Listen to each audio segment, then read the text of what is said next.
Hello friends, कुछ technical issue के कारण हमारा जो पार्ट सेकंड में है जहां हम पढ़ रहे थे काउंटर करंट मैकेनिज़्म, वो अधूरा रह गया था। तो हम एक बार उसको पहले का जो रिवाइज़ करके हम आगे स्टार्ट करते हैं। हम क्या करते हैं, अब आगे स्टार्ट करते हैं। तो हमने उसमें जो हमारा जो सेकंड पार्ट था काउंटर करंट मैकेनिज़्म का, सेकंड पार्ट में हमने ये सब देख लिया था कि बेसिकली जो हमारा काउंटर करंट मैकेनिज़्म है उसके दो पार्ट इन्वॉल्व होते हैं।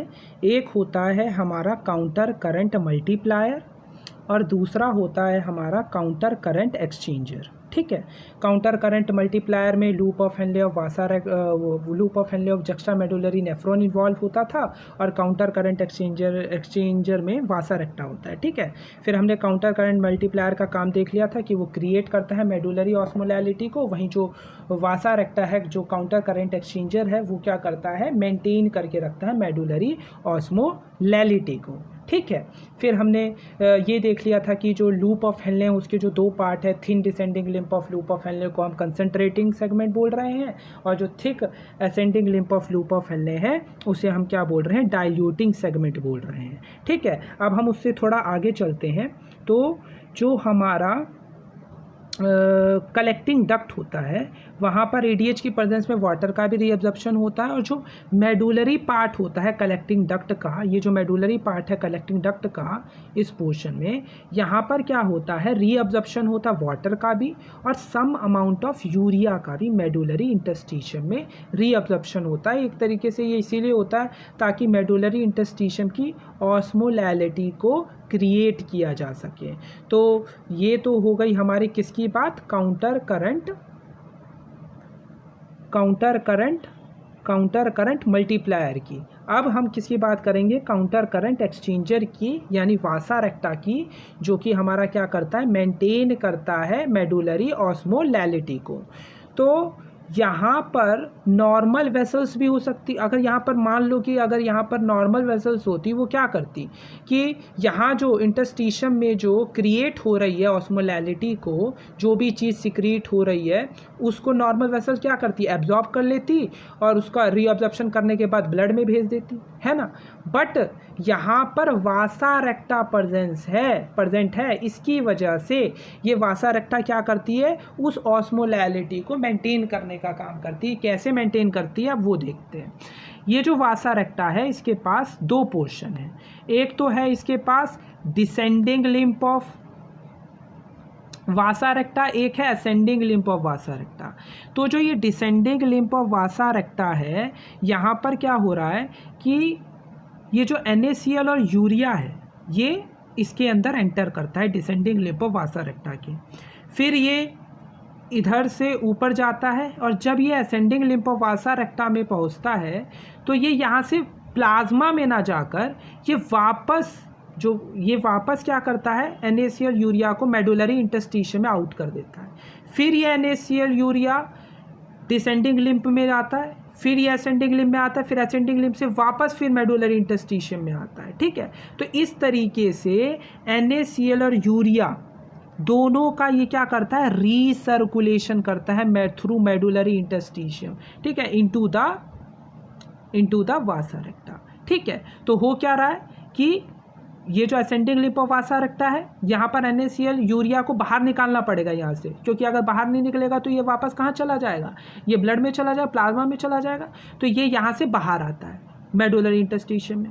फिर ये NaCl यूरिया मेडुलरी इंटरस्टिशियम से कहाँ जाता है, डिसेंडिंग लिम्प ऑफ वासा रेक्टा के अंदर जाता है, फिर ये असेंडिंग लिम्प। तो इस तरीके से इसका सर्कुलेशन होता रहता है और ये मेंटेन करता है मेडुलरी ऑस्मोलैलिटी को। बट वाटर का क्या होता है, तो वाटर क्या होता है कि ये जो descending limb of vasa recta है यहाँ से वाटर आउट होता है मेडुलरी इंटरस्टिशियम में और मेडुलरी इंटरस्टिशियम से ये वाटर इन होता है कहाँ, ascending limb of vasa recta में, और फिर ये ascending limb of vasa recta से प्लाज्मा में चला जाता है। ठीक है, तो इसका कुछ इस तरीके से होता है। तो ये बात याद रखना, NaCl यूरिया क्या हो रहा है, मेडुलरी इंटरस्टिशियम से पहले descending limb of vasa recta में आया, descending limb of vasa recta से वो ascending limb of vasa recta में आया, ascending limb of vasa recta से फिर से मेडुलरी इंटरस्टिशियम में आया। तो ये इस तरीके से रिसर्कुलेट होता गया। वाटर का क्या हुआ, ये descending limb of vasa recta से मेडुलरी इंटरस्टिशियम में, मेडुलरी इंटरस्टिशियम से ये आया कहाँ पर, ascending limb of vasa recta में, ascending limb of vasa recta से ये ब्लड में चला गया, प्लाज्मा में चला गया। ठीक है, तो इस तरीके से ये जो वासा रेक्टा है इसने क्या किया, मेंटेन किया मेडुलरी ऑस्मोलैलिटी को। तो ये जो पूरा मैकेनिज्म है इसी को क्या बोलते हैं, काउंटर करंट मैकेनिज्म। ठीक है, तो अब हम चलते हैं अपना अगला टॉपिक जो कि हमारा लास्ट टॉपिक है, जो इम्पॉर्टेंट भी है, जिसे हम क्या बोल रहे हैं, मिक्चुरेशन, जिसे हम क्या बोलते हैं, मिक्चुरेशन रिफ्लेक्स, जिसे हम क्या बोलते हैं, मिक्चुरेशन रिफ्लेक्स। तो ये जो मिक्चुरेशन रिफ्लेक्स होता है, तो ये जो मिक्चुरेशन रिफ्लेक्स होता है ये होता क्या है, इसको इसकी डेफिनेशन को पहले देखते हैं। तो बेसिकली मिक्चुरेशन क्या है, micturition is a process by which the urinary bladder empties itself when it become filled।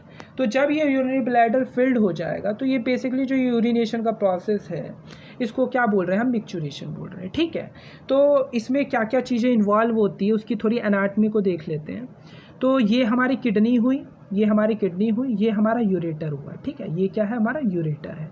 इस यूरेटर में स्मूथ मसल्स हैं जो कि बंडल्स की फॉर्म में है, स्पाइरली अरेंज्ड है, लॉन्गिट्यूडनली अरेंज्ड है, सर्कुलरली अरेंज्ड है। ठीक है, अब और ये क्या है, हमारा यूरिनरी ब्लैडर। इसके पास दो पार्ट है, ऊपर वाले पार्ट को हम बॉडी बोल रहे हैं जो कि जिसमें डेट्रूसर मसल्स होती हैं, और ये जो ट्रायंगल वाला पोर्शन दिख रहा है ना इसको हम ट्रायगोन बोलते हैं। क्या बोलते हैं, ट्रायगोन बोलते हैं। ठीक है, और ये वाला जो पोर्शन है इसको बोलते हैं हम इंटरनल यूरेथ्रल स्फिंक्टर जो कि इनवॉलेंट्री होता है, और ये वाला जो पोर्शन होता है इसको हम क्या बोलते हैं, एक्सटर्नल यूरेथ्रल स्फिंक्टर जो कि वॉलेंट्री, जो कि हमारे कंट्रोल में होता है। ठीक है, और ये जो यूरेटर यहाँ पर ओपन हो रहा है ना, ये यहाँ पर कोई स्पिंक्चर मौजूद नहीं होता, यहाँ पर कोई स्पिंक्चर मौजूद नहीं होता, ये ऑब्लिगली पैसेज होता है, नो स्पिंक्चर, ऑब्लिगली पैसेज होता है इसका इस यूरिनरी ब्लैडर के अंदर। ठीक है, तो एक बार हम देख लेते हैं ब्लैडर में क्या है। ब्लैडर में भी ये बात याद रखना, स्मूथ मसल का बना होता है, जैसे यूरेटर में स्पाइरली, लॉन्गिट्यूडनल, सर्कुलरली अरेंज होता है, यहाँ पर भी ऐसा ही होता है। ठीक है, यहाँ पर डेट्रूसर मसल्स भी हैं, ठीक है, स्पिंक्चर्स भी हैं, इंटरनल और एक्सटर्नल दोनों। और ये जो फिजियोलॉजिकल स्टोरेज होती है, ये जो फिजियोलॉजिकल स्टोरेज होती है ब्लैडर की, वो 600 ml होती है, और जो एनाटॉमिकल स्टोरेज होती है वो 1 ml होती है। ठीक, जो फिजियोलॉजिकल स्टोरेज है 600 ml है, जो एनाटॉमिकल स्टोरेज है वो 1 ml है। फिजियोलॉजिकल स्टोरेज जो 600 ml है, कहने का मतलब क्या है कि अगर 600 ml से ज़्यादा होगा, यूरिनरी ब्लैडर फिल होगा, तो उसके बाद हम अवॉइड नहीं कर सकते यूरिनेशन को। अब हमें यूरिनेशन करना ही पड़ेगा, मतलब इसके बाद हम कंट्रोल या रोक के नहीं रख सकते। 600 ml जैसे फिल हुआ हमें यूरिनेशन करना ही पड़ेगा। और एनाटॉमिकल स्टोरेज जो होता है यूरिनरी ब्लैडर का वो 1 ml होता है, मतलब अगर 1 ml से ज़्यादा अगर फिल होगा तो हमारा यूरिनरी ब्लैडर क्या हो जाएगा, बर्स्ट कर जाएगा, फट जाएगा। ठीक है, तो यूरिनरी ब्लैडर के दो स्टोरेज, फिजियोलॉजिकल स्टोरेज वो स्टोरेज जब हम जिसके बाद हम स्टोरेज करके नहीं रख सकते, उसके बाद हमें यूरिनेशन करना ही पड़ेगा। और एनाटॉमिकल स्टोरेज वो स्टोरेज होता है जब जो है अगर उससे ज़्यादा फिल होगा तो यूरिनरी ब्लैडर हमारा क्या कर जाएगा, बर्स्ट कर जाएगा, फट जाएगा। ठीक है, अब हम जानते हैं ये मिक्चुरेशन रिफ्लेक्स जो होता है हमारा, वो हमारा स्पाइनल रिफ्लेक्स होता है। कैसा रिफ्लेक्स होता है, स्पाइनल रिफ्लेक्स होता है, और इसको हम फैसिलिटेटेड भी होता है और इनिबिटेड भी होता है, बट हायर सेंटर से, मतलब कि जब चाहे हम यूरिनेशन कर सकते हैं, है ना, जब मन किया, मतलब तो ये हमारा हायर सेंटर इसमें पर इन्वॉल्व होता है। ठीक है, और जब चाहे, मान लो अगर आप किसी मीटिंग में हो या आप कोई इंपॉर्टेंट लेक्चर ले रहे हो तो उस समय पर आप क्या करोगे, हम इनिबिशन भी कर सकते हैं। ठीक है, हम रोक के रख सकते हैं। तो ये दोनों ही काम किसके थ्रू होते हैं, हायर सेंटर्स के थ्रू होते हैं। यूरिनरी ब्लैडर में हमारे पास एक प्रॉपर्टी होती है जिसे हम क्या बोलते हैं, प्लास्टिसिटी। प्लास्टिसिटी क्या होती है, ये वो प्रॉपर्टी होती है जिसके थ्रू जो जब यूरिनरी ब्लैडर स्ट्रेच करेगा ना, जब उसमें फिल होगा, तो जब ये स्ट्रेच करेगा तो इनिशियली इसमें कोई टेंशन डेवलप नहीं होती है, means tension not develop initially. तो जब ये यूरिनरी ब्लैडर इनिशियली फिल होता है और ये स्ट्रेच होता है, तो उस समय पर ये इनिशियली इसमें कोई स्ट्रेच की वजह से कोई टेंशन डेवलप नहीं होता है, मतलब tension produce is not maintain initially, tension initially produce is not maintain, means tension does not develop initially. ठीक है, तो इस प्रॉपर्टी को हम क्या बोलते हैं, प्लास्टिसिटी बोलते हैं। क्या बोलते हैं, प्लास्टिसिटी बोलते हैं। इसके बाद हमारी एक टर्म आती है जिसे हम क्या बोलते हैं, सिस्टोमेट्री। सिस्टोमेट्री क्या होती है, ये वो प्रोसेस होता है जिसके द्वारा हम आइडेंटिफाई करते हैं प्रॉपर्टी ऑफ द ब्लैडर। इसमें हम करते क्या है कि हम ब्लैडर को फिल करते हैं 50 ml से, फ्लूइड से या एयर से, और फिर मेज़र करते हैं उसके अंदर का प्रेशर, और इस प्रोसेस को हम क्या बोलते हैं, सिस्टोमेट्री। ठीक है, और एक ऐसे ही होता है हमारा सिस्टोमेट्रोग्राम। सिस्टोमेट्रोग्राम क्या होता है, it is a graph between intravesical pressure and intravesical volume. Vesicle मतलब होता है ब्लैडर, तो ब्लैडर में कितना वॉल्यूम है और उसमें कितना प्रेशर क्रिएट हुआ, इन दोनों के बीच का जो ग्राफ होता है उसको बोलते हैं सिस्टोमेट्रोग्राम। तो सिस्टोमेट्री क्या है, सिस्टोमेट्री है ये वो प्रोसेस है जिससे हम प्रॉपर्टी आइडेंटिफाई करते हैं ब्लैडर की। इसमें हम करते क्या है, फिल कर देते हैं ब्लैडर को 50 ml से, किसी फ्लूइड से या एयर से, फिर हम मेज़र करते हैं कि उसके अंदर प्रेशर कितना डेवलप हुआ, मेज़र करते हैं उसका प्रेशर, और इस प्रोसेस को हम सिस्टोमेट्री बोलते हैं। और इंट्रावेसिकल मतलब जो ब्लैडर है उसके अंदर का प्रेशर और उसके अंदर का इंट्रावेसिकल वॉल्यूम, यानी उसके अंदर का वॉल्यूम, उन दोनों का जो ग्राफ होता है उसको बोलते हैं सिस्टोमेट्रोग्राम। तो एक बार वो ग्राफ देख लेते हैं। तो ये वाला जो ग्राफ है हमारा, ये है हमारा सिस्टोमेट्रोग्राम, जो कि इंट्रावेसिकल वॉल्यूम और इंट्रावेसिकल प्रेशर के बीच का ग्राफ है। तो देखो जैसे जैसे हम थोड़ा सा इनिशियली, ये जो ग्राफ है ना 3 फेज़ में डिवाइडेड होता है। पहला फेज़ होता है फर्स्ट ए फेज़, दूसरा होता है फर्स्ट बी फेज़, और लास्ट होता है हमारा सेकेंड फेज़, राइट। तो ये जो फर्स्ट फेज़ होता है इसमें क्या होता है कि इनिशियली जब हम वॉल्यूम जो है, जो हमारा ब्लैडर है उसको फिल करते जाते हैं, तो होता क्या है, धीरे धीरे उसके अंदर का प्रेशर भी बढ़ने लगता है। तो इनिशियली जैसे जैसे हम देख रहे हो, जैसे जैसे हम वॉल्यूम बढ़ा रहे हैं वैसे वैसे इंट्रावेसिकल प्रेशर भी बढ़ता जा रहा है। तो ये जो इनिशियल वाला जहाँ बढ़ रहा है, ये वाले फेज़ को बोलते हैं फर्स्ट ए फेज़। अब देखो एक टाइम पे क्या हुआ, अब ये जो प्रेशर है, जैसे जैसे वॉल्यूम बढ़ा रहे हैं, ये प्रेशर जो है, इंटरवेसिकल प्रेशर जो है, ये कांस्टेंट है, ये बढ़ नहीं रहा है, थोड़ा बहुत ऊपर नीचे हो रहा, पर अप्रॉक्सीमेट जो है कांस्टेंट ही है। इस फेज़ को बोलते हैं फर्स्ट बी फेज़। और देखो जब ये 400 ml तक आया, तभी अचानक से प्रेशर ऊपर गया, अचानक से प्रेशर ऊपर गया। तो ये वाला जो फेज़ है इसको हम बोलते हैं सेकेंड फेज़। तो सिस्टोमेट्रोग्राम क्या है, it is the graphical representation between intravesical pressure and the intravesical volume, and it is divided in 3 phases, first A phase, first B phase and second phase। first A phase में initially जब हम volume बढ़ा रहे हैं pressure बढ़ रहा है, फिर एक टाइम के बाद हम वॉल्यूम बढ़ा रहे हैं पर प्रेशर कांस्टेंट है, उस फेज़ को बोला फर्स्ट बी फेज़। और 400 के बाद क्या हो रहा है, अचानक से प्रेशर ऊपर की तरफ जा रहा है, उसको हमने बोला सेकेंड फेज़। ठीक है, अब यहाँ पर एक एमसीक्यू बहुत अच्छा सा बनता है कि जो फर्स्ट अर्ज है यूरिनेशन की, वो कब आती है, जब हमारा यूरिनरी ब्लैडर 150 ml फिल हो जाता है। और मार्क्ड सेंस ऑफ फुलनेस कब आता है कि अब हमारा यूरिनरी ब्लैडर पूरी तरह फुल हो चुका है, ऐसा सेंस कब आता है, जब हमारा यूरिनरी ब्लैडर 4 ml तक भर जाता है। ठीक है, तो फर्स्ट अर्ज 150 ml और marked sense of fullness 400 ml पर आता है। ठीक, अब हमारा अगला टॉपिक क्या है, सप्लाई क्या क्या कैसे कैसे कौन कौन सी सप्लाई हो रही है इस मिक्चुरेशन रिफ्लेक्स में, कौन कौन सी नर्व्स इन्वॉल्व है, इसके बारे में जानते हैं। हमें पता है स्पाइनल जो मिक्चुरेशन रिफ्लेक्स है वो क्या है, स्पाइनल रिफ्लेक्स है, ठीक है। तो अभी इसके बारे में हम देखते हैं। तो ये जो सप्लाई है हमारी मिक्चुरेशन रिफ्लेक्स को, तो एक तो सेंसरी होगी, एक मोटोर होगी।